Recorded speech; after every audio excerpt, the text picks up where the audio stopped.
আপুনি সঘনাই ক্লান্ত অনুভৱ কৰে নেকি? চিৰি উঠোতে হাঁটুত বিষৰ অনুভৱ হয় নেকি? ৰাতি শুই থাকোতে ভৰি টানি ধৰে নেকি?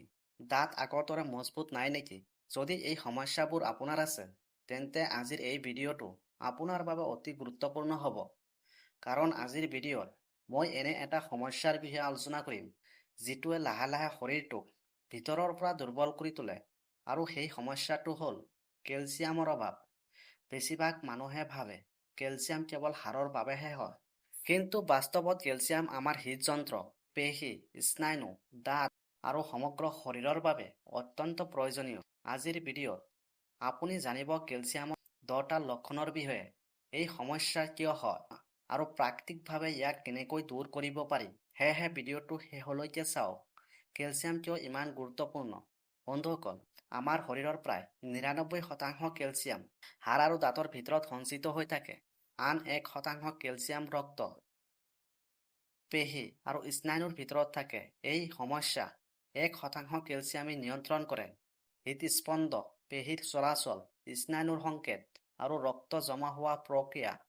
যেতিয়া শৰীৰত কেলছিয়ামৰ অভাৱ আৰম্ভ হয়, তেতিয়া শৰীৰে হাড়ৰ পৰা কেলছিয়াম উলিয়াই ব্যৱহাৰ কৰিবলৈ আৰম্ভ কৰে, ফলত হাড় লাহে লাহে দুৰ্বল হ'বলৈ ধৰে।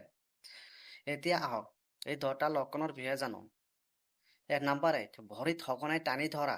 আপোনাৰ ভৰিত ৰাতি শুই থাকোতে টানি ধৰে নেকি? খোজ কাঢ়িলে পেশীত বিষ অনুভৱ কৰে নেকি? এইটো কেলছিয়ামৰ অভাৱৰ আৰম্ভণিৰ অন্যতম লক্ষণ, কাৰণ কেলছিয়াম অবিহনে পেশীবোৰ সঠিকভাৱে কাম কৰিব নোৱাৰে। নম্বৰ 2, হাড় আৰু গাঁঠিৰ বিষ। হাঁটু, কঁকালৰ বা পিঠিত সঘনাই বিষ হয় নেকি? বয়স বৃদ্ধি হ'লেই যে বিষ হ'ব লাগিব সেয়া নহয়, কেলছিয়ামৰ অভাৱৰ ফলতো এই সমস্যা দেখা দিব পাৰে।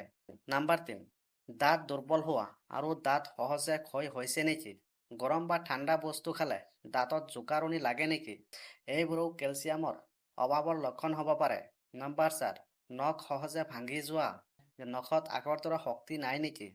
সৰু চাপতেই ভাঙি যোৱা যেন লাগে নেকি? তেতিয়া শৰীৰত কেলছিয়ামৰ পৰিমাণ কম হোৱাৰ সম্ভাৱনা থাকে। নম্বৰ 5, সদায় ক্লান্ত অনুভৱ কৰা। পৰ্যাপ্ত টোপনিৰ পিছত ক্লান্ত লাগে নেকি? সকলো সময়তে শৰীৰ দুৰ্বল লাগে নেকি? কেলছিয়ামৰ অভাৱে পেশী আৰু স্নায়ুক দুৰ্বল কৰি তোলে। নম্বৰ 6, হাত ভৰিত জিনজিনি অনুভৱ। হাত বা ভৰি অৱশ হৈ যায় নেকি? শুই ফুটি থকাৰ দৰে অনুভৱ হয় নেকি? ই স্নায়ুৰ সমস্যাৰ এটা লক্ষণ হ'ব পাৰে। নম্বৰ 7, হৃদস্পন্দন অনিয়মিত হোৱা। হৃদযন্ত্ৰ বেছি জোৰা জোৰা ধপ ধপ কৰে নেকি? হঠাতে বুকু কঁপি উঠে নেকি? কেলছিয়াম হৃদযন্ত্ৰৰ স্বাভাৱিক কাৰ্যৰ বাবে অত্যন্ত প্ৰয়োজনীয়। নম্বৰ 8, স্মৃতি শক্তি কমি যোৱা। সৰু সৰু কথা পাহৰি যায় নেকি? মনোযোগ দিবলৈ অসুবিধা হয় নেকি? দীৰ্ঘদিনীয়া কেলছিয়ামৰ অভাৱে মগজুৰ কাৰ্যক্ষমতাতো প্ৰভাৱ পেলাব পাৰে। নম্বৰ 9, সহজে হাড় ভাঙি যোৱা। সামান্য আঘাতেই হাড়ত ফাট মাৰে নেকি? এইটো এক বিপদজনক সংকেত। ই হাড়ৰ ঘনত্ব কমি যোৱাৰ লক্ষণ হ'ব পাৰে। নম্বৰ 10, উচ্চতা কমি যোৱা। বয়স বৃদ্ধি হোৱাৰ লগে লগে কিছুমান লোকৰ উচ্চতা কমি যায়। ই হাড় ক্ষয় হোৱাৰ ফলত হ'ব পাৰে। কেলছিয়ামৰ অভাৱ কিয় হয়? প্ৰথম কাৰণ, অপুষ্টিকৰ খাদ্যাভ্যাস। দ্বিতীয় কাৰণ, ভিটামিন ডিৰ অভাৱ। তৃতীয় কাৰণ, অধিক কুমলীয়া পানী খোৱা। চতুৰ্থ কাৰণ, ধূমপান আৰু মদ্যপান। পঞ্চম কাৰণ, শাৰীৰিক পৰিশ্ৰমৰ অভাৱ। কেলছিয়াম বৃদ্ধি কৰাৰ প্ৰাকৃতিক উপায়: প্ৰতিদিনে গাখীৰ বা দৈ খাওক, তিল খাওক, মখনা খাওক, বাদাম খাওক, সৰু মাছ খাওক, সেউজীয়া শাক-পাচলি খাওক। প্ৰতিদিনে 15 পৰা 20 মিনিট ৰ'দ লওক। বিশেষ ঘৰুৱা উপায়: ৰাতি শোৱাৰ আগতে এগিলাচ গৰম পানী লওক। তাৰ ভিতৰত 15টা মখনা দিয়ক। 5টা বাদাম আৰু এচামুচ তিলৰ গুড়ি মিহলাই দিয়ক। ৰাতিপুৱা সেই মিশ্ৰণটো খাই লওক।